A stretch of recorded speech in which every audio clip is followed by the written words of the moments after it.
meeting? And if so, are there any changes or anything that we need to change, to do? If not, I will accept a motion. I'll make a motion to accept the minutes as written. Okay, and a second, please. I'll second. Okay, I have a motion and a second. All in favor? Aye. Aye. Anyone opposed? Okay, that has been accepted and approved.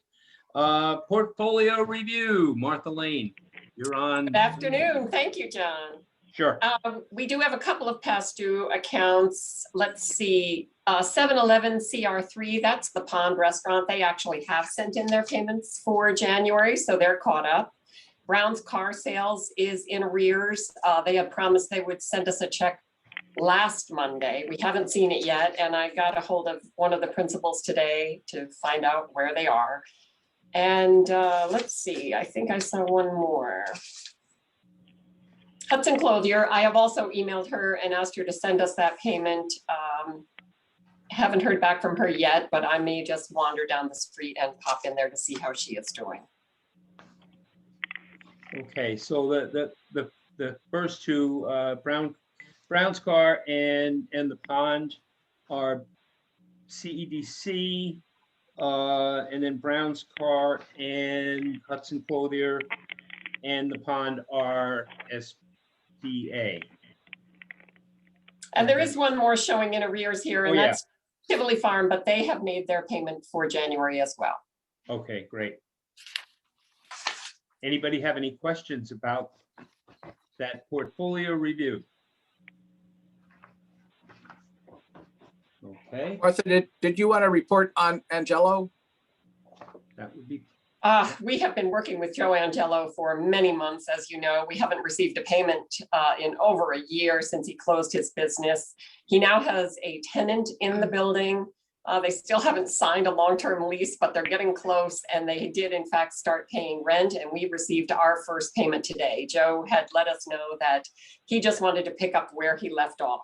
And the amount, Erin, are you on this call? I think Yes, it's I am. approximately. Okay, $850 we received, is that correct? Yeah, 840. Yep, almost 850. Yep. Thank you. You're welcome. So he has let us know that he fully intends to continue paying. At some point, he may want us to restructure the loan, but he just wanted to start making payments, on the existing agreement. And it's that 840 something per month.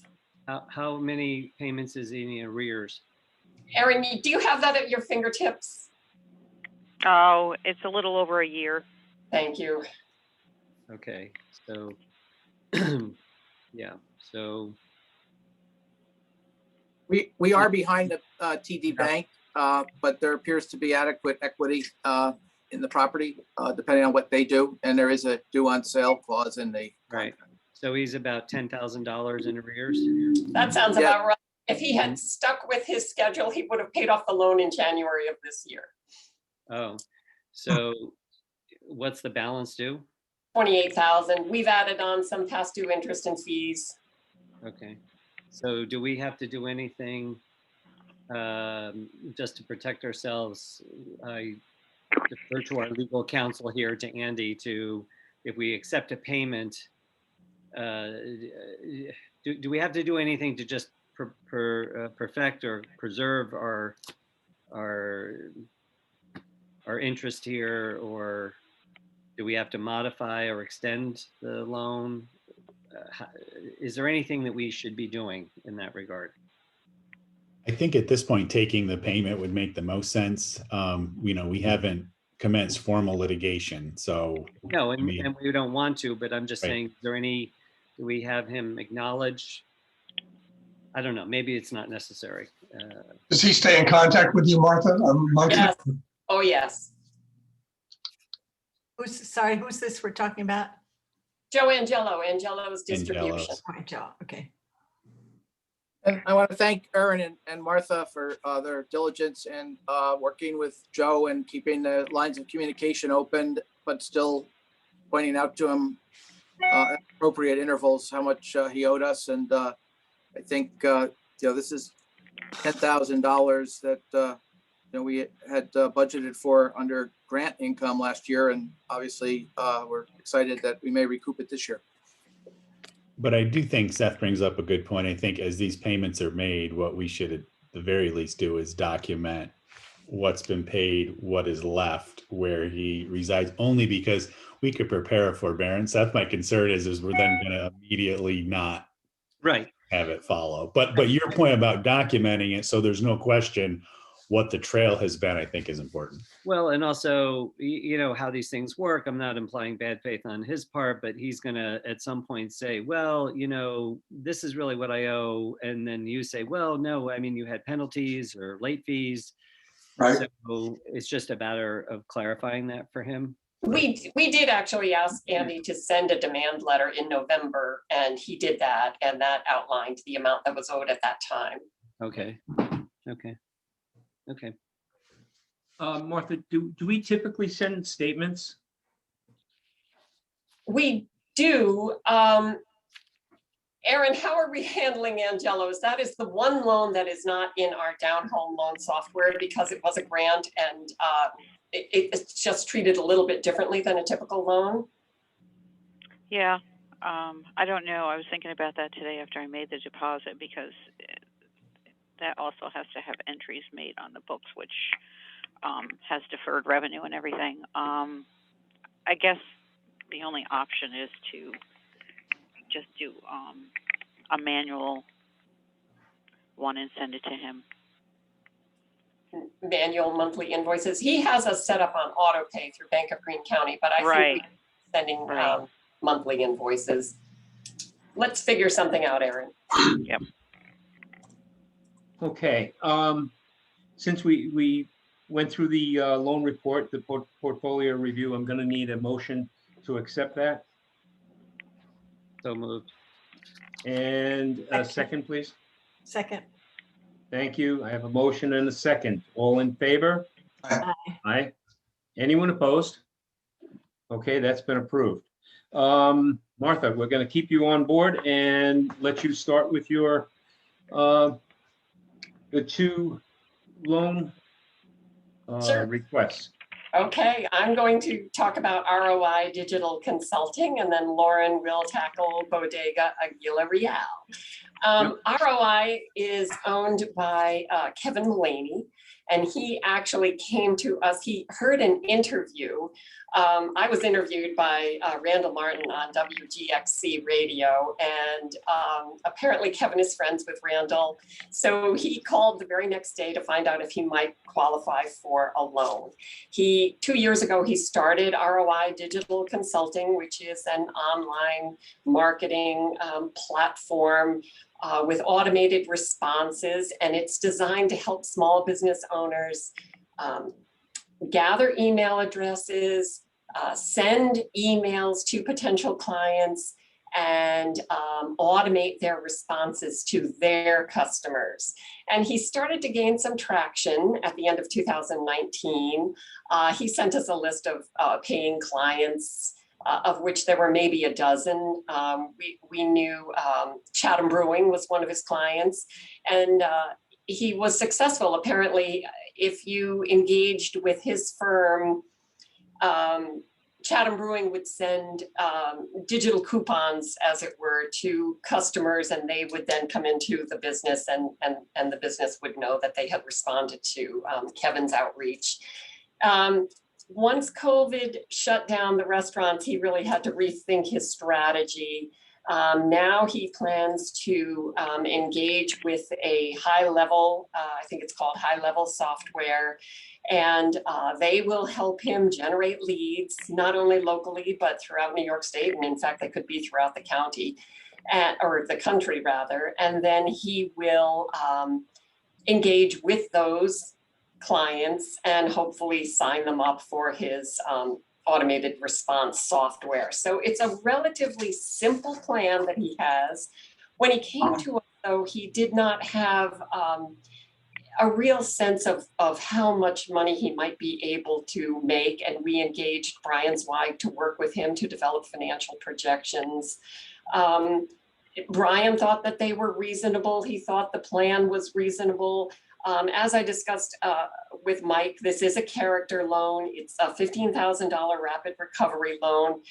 We do feel he'll be able to make his payments of $275 a month, even if he has to rely on his income from real estate sales.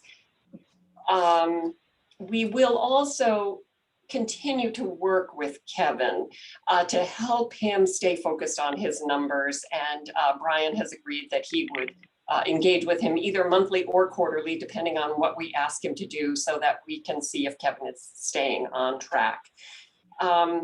Again, it's a rapid recovery loan. The interest rate is 3.75%. It's for working capital, and it will be a 5-year loan with payments of $275 per month. And we do expect the SBA to make those payments of principal and interest for the first 3 months at least under the CARES Act. It's a rapid recovery loan. Is this for informational purposes? Or are you asking us to opine on it? Well, I do believe we were getting loan committee approval on these loans. It doesn't have to go to the full board, certainly. I But thought yes, some recoveries were just in-house, that you guys were making your own. Is that correct? Oh, Mike, Mike, you're on. you turned off. Went back and forth. I think, There were he has several. been in business 2 years. He does have the credit score. He is willing to sign a guarantee. My question was it- broader though, Mike. Are we, because I thought some of these rapid recovery loans that to facilitate it quickly, you guys were handling that. Yeah. I'm asking the question very deliberately before I opine on my opinion. That's why. I If think it- we've brought if- them all to you. I think we've brought them all to you, even though do you have any recollection, Martha, of ones that we didn't present? I was under the impression that we were presenting all of them. Yeah. Whether they require approval, I'm not sure. I'll have to go back to our original intent. Okay. My gut is this feels thin to me, because it's on some level, he's asking for money to hire a company, generate leads for him, which is what he's supposed to be doing with the customers that he's servicing. Yeah. And the other flags that are here are divorce, needing money, $60 in the bank, and his 2019 returns are on extension. Huh? He can't be on extension at this point. So I don't know. I also looked him up, and he is a part of the multiple listing, and I searched, every county and went back 2 years, and he is reported in the regional MLS, which is 3 MLSs now, 0 sales. All I'm saying is this feels thin to me. However, having said that, it's a rapid recovery. You are closer to it. And so this is one of those where if you're asking me on the paper, I feel like we have 2 here, both that are based on character.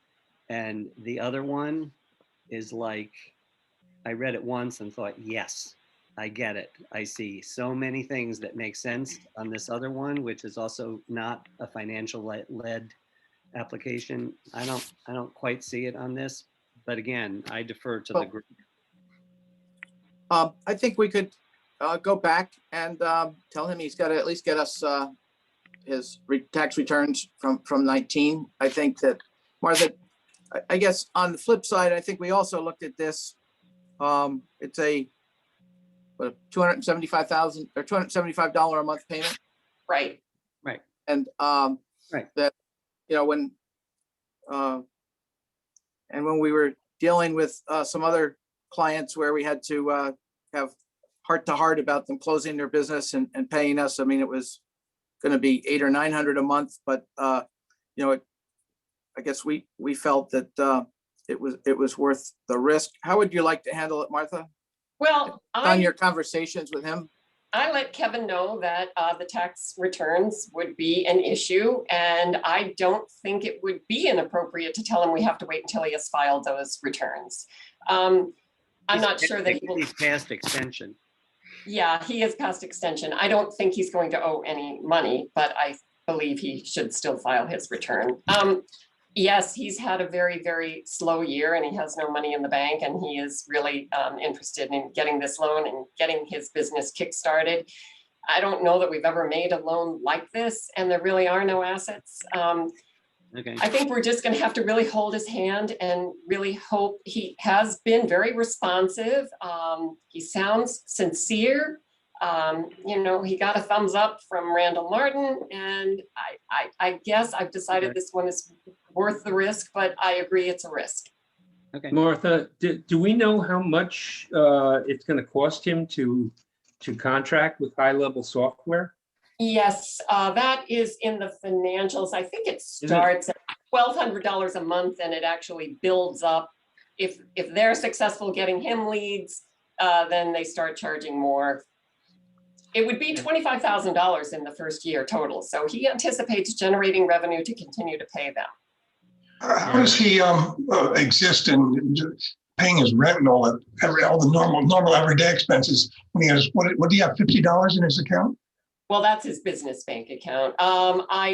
Let's see, I don't have his personal financials right in front of me. I think, Okay. he had a little bit of money in the bank, but he's living in a rented house that is listed for sale. I guess it's one of his. I don't really know how he's managing. He's current on his car payment and his one credit card. Right. Okay. Also, Yes, I'm secondary unfamiliar source.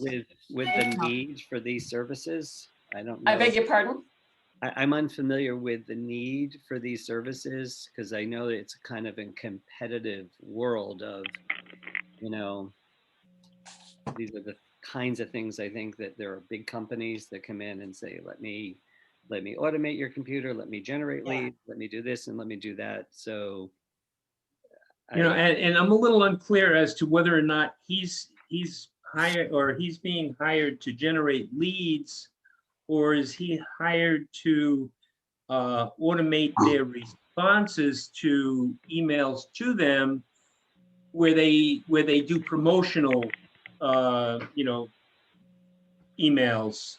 When you mentioned the brewery, it sounded like they were sending out promotional things to the list that has been built. Right. Yeah, Not- I get this kind Not of necessarily that he was going out looking for leads for them. And this is all done through email. Is that what he does? I believe it's emails and, automated responses that you get sometimes when you go to anybody's website. Yes. Yeah. it is to build leads though. Well, I think that High Level Software also, they act as a business coach. So they make sure that he is following up on his leads and they're feeding him potential businesses that might be able to take advantage of his services. And that's how they make their money. Is the service is to go out and help people like work your client base or develop more clients. So it's, again, that's what I mean about a lead generation. It seems like the company he's hiring could also be the company that's out doing that work too. But anyway, I made my point and I'm willing to go along. Work on his tax returns. Yeah. okay. Can you hear me? Yeah. Can you hear me? Oh, good. Yeah, I get these kind of solicitations all the time as a real estate agent.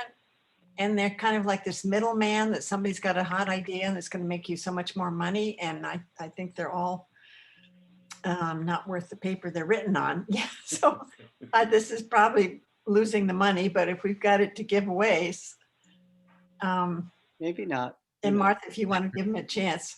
Yeah, I mean, maybe some of these things work. I don't know. Yeah. I have,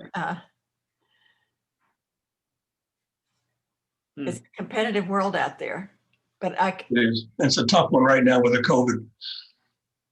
I can look to see if did we check if he actually is licensed? In New York Yes. State? I did. Okay. Martha, we also, remember there was a hair salon during the height of the pandemic that that we did a $5,000 loan and worked to see if they made any progress before we gave them more. Maybe that's something if the committee's giving us some internal approval on to review and decide what to do here, Yeah, maybe there's a way of helping him that way. because I it's got think to be a that's- monthly I think payment. that's a great suggestion. All right. Yeah. Maybe then, we, then we'll see whether it's just the fact that he's getting back up on his feet, or he's just looking to get money and walk away. Yeah, I don't want to say no, but I'm not convinced yet. Or he's getting we- a divorce. Yeah, that too, but Why don't we revisit it with him on his tax returns and indicate that until, that we perhaps can give him some money, but not, and we report back we'll go Well, ahead. I mean, report the back. tax returns is sort of a principled stance, which I think as an organization, we probably want to have people compliant. I mean, we did that with, who was it, Martha? You actually took the lead in that. Maybe it was the pond or something where they hadn't gotten their returns done. And you said, or no, it wasn't the pond. It was no, that manufacturer. And you were right in saying, you got to get your financials done Jim. here, because it's yeah, just- as I say, Kevin and I did talk about it. There were some obstacles to getting it done and he didn't go into details. I let him know that that could be a stumbling block. okay. and see if he has to sign up. Sometimes they make you sign up for it, commit to a year or something. And see if he can, if it doesn't work, if he can get out sooner. Okay, that's a good question. All right, so I will have another conversation with Kevin. I'll let him know we'll be looking for those tax returns. I'll let him know that the full 15,000 would most likely not be dispersed all at once, and we'll see, how he responds. And can I just add for ease that however you handle this, as far as I'm concerned, is fine.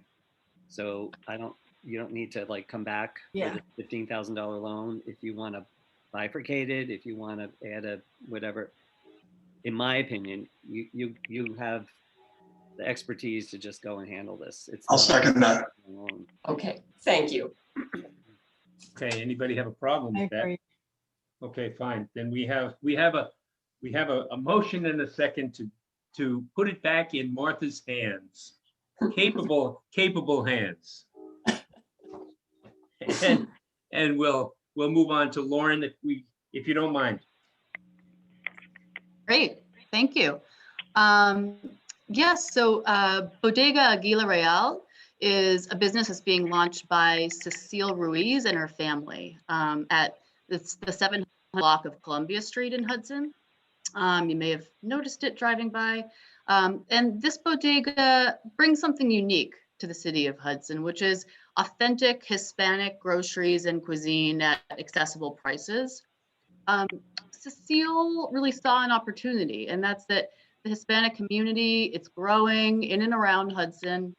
But right now, the only place to really get the authentic Hispanic groceries is Melendez Food, which is out on Route 9 by Walmart. Their prices are high. They've had a bit of a monopoly. And this bodega will have a wider variety of items, better prices. And they're going to include fresh breads and fresh tortillas, which Melendez right now does not offer. There's certainly an appeal for non-Hispanic shoppers and eaters as well, especially as Hudson is becoming more and more diverse, home to more ex-city dwellers who are really used to experiencing a lot of this ethnic food and often seek that out. The bodega, it's been open since December. They've been selling groceries plus homemade tamales on Fridays, and I can personally attest to their deliciousness. I kind of played mystery shopper there last week, and they were excellent. Their plan is also to start selling hot lunch and dinner, mainly for takeout, and that'll be cooked by Cecile's mother. Now, in order to get the kitchen up to code, they need to construct proper ductwork to complete the ventilation system. And that's the primary reason they're applying for a loan. In the meantime, they're going to start sharing the kitchen at Lil Deb's, so they can start creating a following and create momentum. They're going to start doing that as soon as this week, I believe. jumping a little bit into the financials. So in terms of revenue projections, they're looking to do 100, close to 174,000 this year, 191,284 in 2022, and then in year 3, 229,541. Cecile and her family, they've invested about $14,000 to date, personal investment in the business. They also received a $9,700 grant from Galvin. They also set up a GoFundMe page. They've raised a little over $2,000. It'll certainly help contribute to working capital. They've signed a 3-year lease on the building. They started paying rent in October, have been paying rent. Business bank account has a balance, as you can see, of 3,254. That was the end of January. Now, Ms. Ruiz is currently finishing up her degree at SUNY Oneonta, and she does have a student loan with a little over $26,000 balance. She'll need to start paying that off in 6 months. Her credit score is 701. She has 1 credit card. It's paid as agreed. She's responsible with that. Her adjusted gross income in 2018 was $15,677. In 2019, it was $8,228. She has $1,500 in savings. You know, she's been a student, so a lot of that kind of is probably in line with the student. And so, you know, as Mike and Martha, you know, this has kind of been the theme of today. This is also very much a character-based loan. You know, Cecile really has a vision. Cecile has struck us as accountable, realistic, organized. She completed Martha's microbusiness seminar program last year. She's worked in retail and cafes. She's proven to be responsible with her own personal debt so far. And the loan she's applying for, which is a $17,400 SBA microloan, that's based on actual quotes for the kitchen ductwork that I mentioned, as well as a new awning. That's the other use of the loan funds for outside the store. Additional rationale that, you know, have made us feel good about this loan is, you know, the business, it's 100% minority owned, 100% female owned. She developed a robust business plan working with Brian Zweig.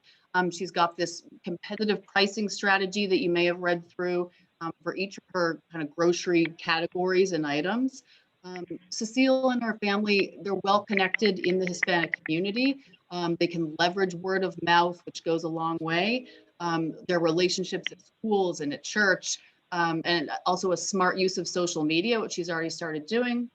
And of course, there's the job creation. So her business plan calls for hiring 1 new full-time employee in year 1, 2 new full-timers in year 2, and a part-time employee in year 3. Yes, I'm impressed. Yes. it's more Well, than it also- it's more than it a also- character loan. She's done everything right. She has identified her community. She has made it flexible in terms of the services. She is furthering her education. She has marshaled her assets. She has accounted for the spending of the money. She has gotten her permits. She is focusing on the things that need to be done, and she's working on probably very smart strategic price points. I mean, she's done everything right. And she probably will be successful. And I think you can see the nature of Martha's engagement with her through the course and the added underwriting work that Lauren has done. And I know they've even both discussed the idea of ensuring that these funds are used for the purchase of the equipment that they're intended for. But you know, I think it's a great project. It's the type of people we should serve. And I want to thank Martha and Lauren for their Is work there on it. anything else that we can do to help her? In that, you know, Mike, I always get so turned around with all these things that you're doing.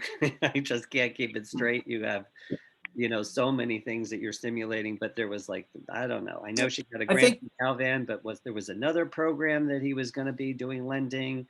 I think what we can do is the tourism board is going to do another round of grants in the spring and summer. And if they're up and running, this is a perfect type of entity that could get a grant from the tourism board to put on some type of food, be part of a food fest or some other effort. But we're going to keep our eye out for other initiatives, and certainly I think we're going to be very busy when we in mid-March, after the stimulus for restaurants is passed, although you may have to have been a restaurant by a certain date that she may not make. But again, we can look at how we can get her access to other incentives and stimulus money. Like the city, and maybe Sarah can answer this, the city's grant that they're doing for minorities, that's just the Bridge District. Am I right? No, that's the 100,000 that Galvin retained us to distribute for them. Yeah. The money for the Bridge District, we're still in discussions with the state, and it's moving forward, but she's not in the Bridge District, unfortunately. One of my concerns is the location. It's a little bit of a tricky place to drive. It's a tricky place to walk, and it's a tricky place to park. And so I think with it, once she has her awning out with the sign, I think it will help a great deal. But I also think we're going to connect her to one of our marketing experts and see if she can't do some either digital or, kind of grassroots marketing to just make people aware that they're there and they're open. When you walk by, you'll get an email from the other guy. Right. Because Relish just went out of business on that corner. It's a tough spot. She might be able to pick up some of that because Relish is a tough sell sometimes anyway. Right. Just a difficult thing. So I do see when I drive by there, I see their sign out, it's and now that I know to go on Fridays, I'm all set. But You do have to, right now, you have to pre-order the tamales the day or the night before, but again, they should be hopefully up and running with the Lil Deb's kitchen, which is, just the temporary solution. Right. I think this week. So look out for hot lunch and dinner. Is this the same people that run the one up in Stuyvesant? Or is it different? Different. Okay. that's La Mission that's on 7th and Warren. Yeah. Yeah, this will not have tables and chairs. This is takeout only. No, they may have like a little kind of a bar area to lean against and kind of if you wanted to eat a little something there, but it's really a grocery and about taking out the hot food. Okay. Want a motion? Motion. I have a motion and a second. All in favor of this loan? Aye. Right. Aye. Anyone opposed? Okay, that one has been passed. Congratulations, Lauren. Good job. Public comment. Nobody from the public is on, so I think we should be good. Anybody else have anything that they would like to bring up or discuss? Yeah, John, do you think you could wear long sleeves at the next meeting? It's just. Yeah, I apologize. I'll put a hat on too. Maybe a sweater or something, okay? Yeah. Thanks. It's supposed to be cold down there too, isn't it? Yeah, actually, I think it's only going to get to 60 on Saturday. Oh, cheer. Get a Tommy Bahama Goodbye. shirt and a hat. I don't know. All right. Tough life. Yeah. Thank you, Thank you everyone. very much, Thanks, everybody. Thanks, everybody. Bye. Bye-bye. Thank you.